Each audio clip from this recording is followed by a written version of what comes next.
మీ అరచేతిలో పుట్టుమచ్చ ఉంటే అదృష్టమా, దురదృష్టమా? హస్త సాముద్రికం.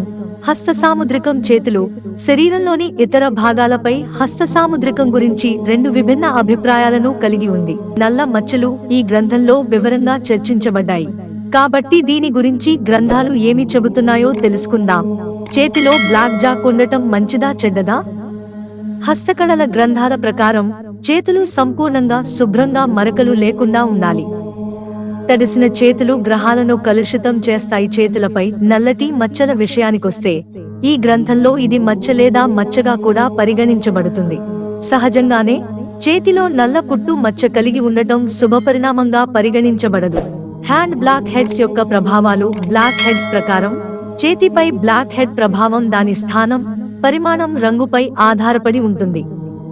కాలాజే ఉన్న చేతి యొక్క మౌంట్ లేదా విభాగం గ్రహాన్ని కలుషితం చేస్తుంది, దాని ప్రతికూల ప్రభావాలను పెంచుతుందని నమ్ముతారు. తిత్తి పరిమాణం పెరిగే కొద్దీ ఈ ప్రభావం కూడా పెరుగుతుంది. అదే సమయంలో నల్ల విత్తనం యొక్క రంగు కూడా దాని ప్రభావాన్ని కలిగి ఉంటుంది. నలుపు సైనైడ్ ఎరుపు గోధుమ సైనైడ్ కంటే ఎక్కువ ప్రతికూల ప్రభావాలను కలిగి ఉంటుంది. మిత్రులారా, ఛానల్ సబ్స్క్రైబ్ చేసుకోవడం మర్చిపోకండి. ధన్యవాదాలు.